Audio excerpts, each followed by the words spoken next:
If fate is predestined, does that not also mean we should accept suffering?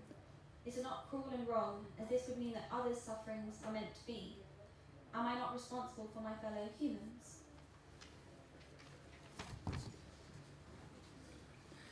If fate is predestined, does that not also mean we should accept suffering?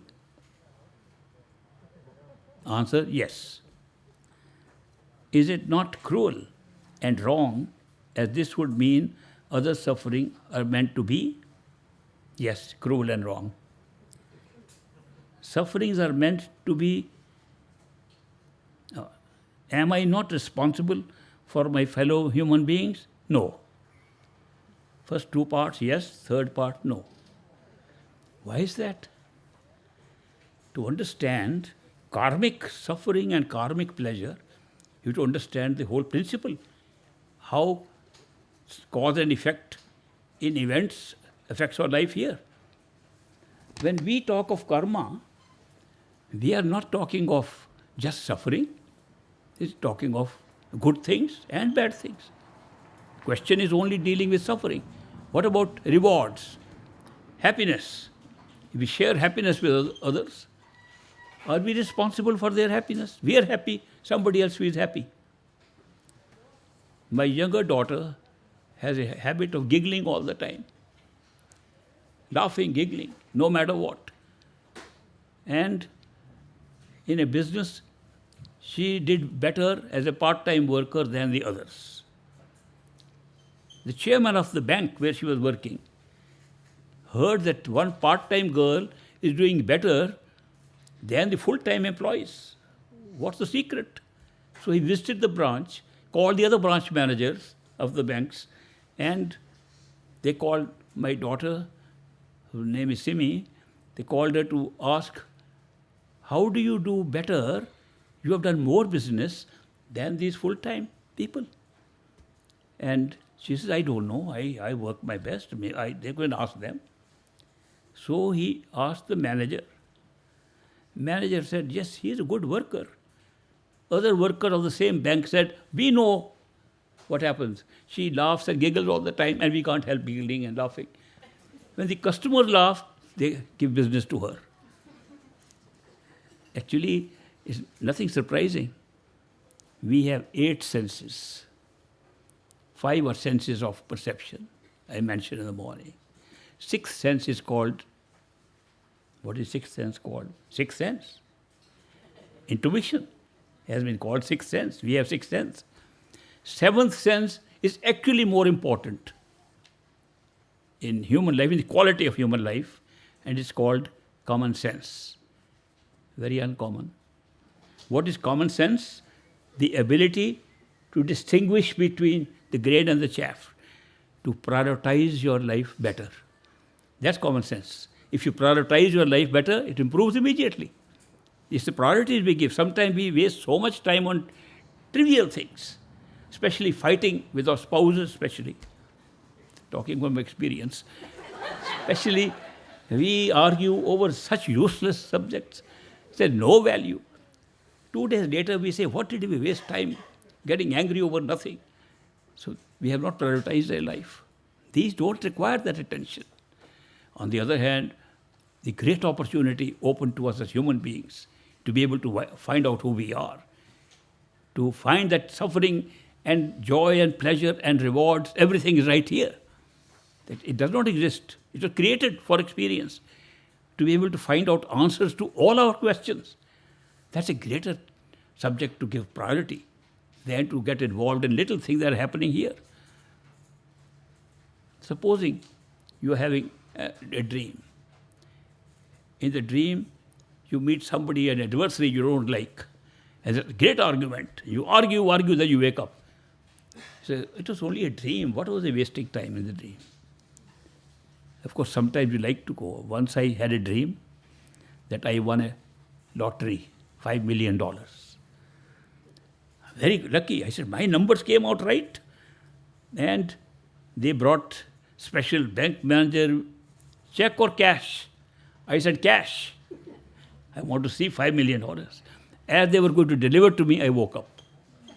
I tried very hard to go to sleep again, at least to collect the money, then I can wake up. We get so attached to these things, and then we desire them more. The attachment and desire pulls us right here all the time.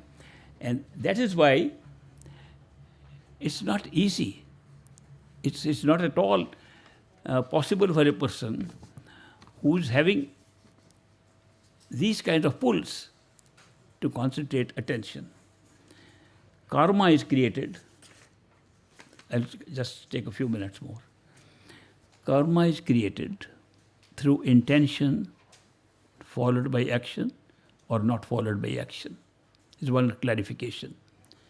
A lot of people have translated the word karma as action. Not true. Karma is intention to act. If you have an intention to act, you have created karma. If you act upon it, further amplification of that karma. If the intention is good, you get rewarded. If you act upon the good intention, more reward. If your intention is to hurt somebody, bad karma, you're punished. If you actually not only intend but actually hurt, even more punishment. Karma works like this. When do you create it? When you have time to practice your intention, which is called deliberation in your head. You have to think, should I do it or not? When free will is used to decide something, you create karma.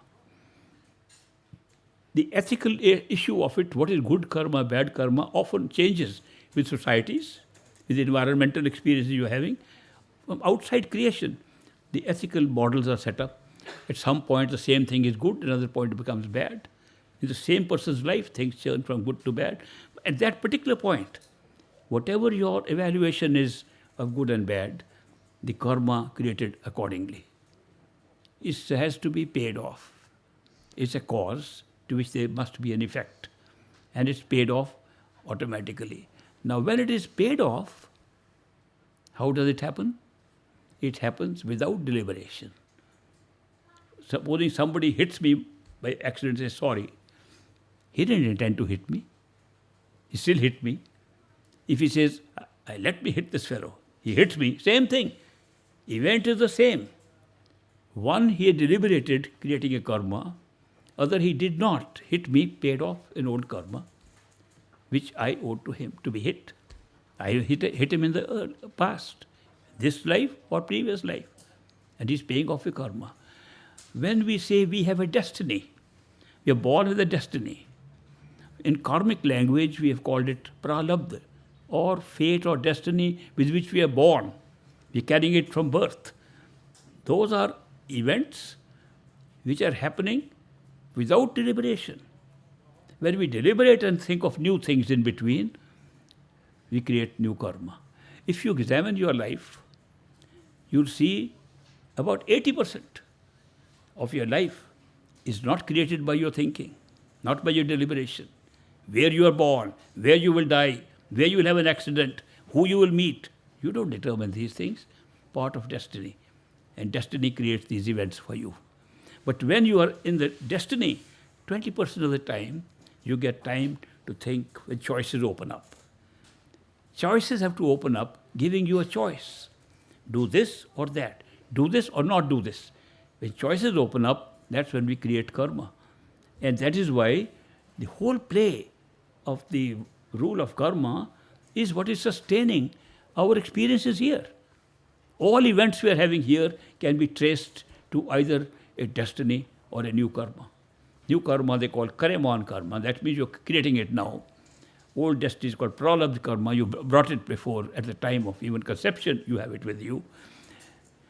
But we create far more karma than we pay off in one human life because of intention. If you count all the intentional karma you have created, it may take hundreds of lives to pay it off. Only some part of it is played in the next life. Some people try to lead a karma-free life. How? Not going to deliberate. I'll, what they in America used to call, go with the flow.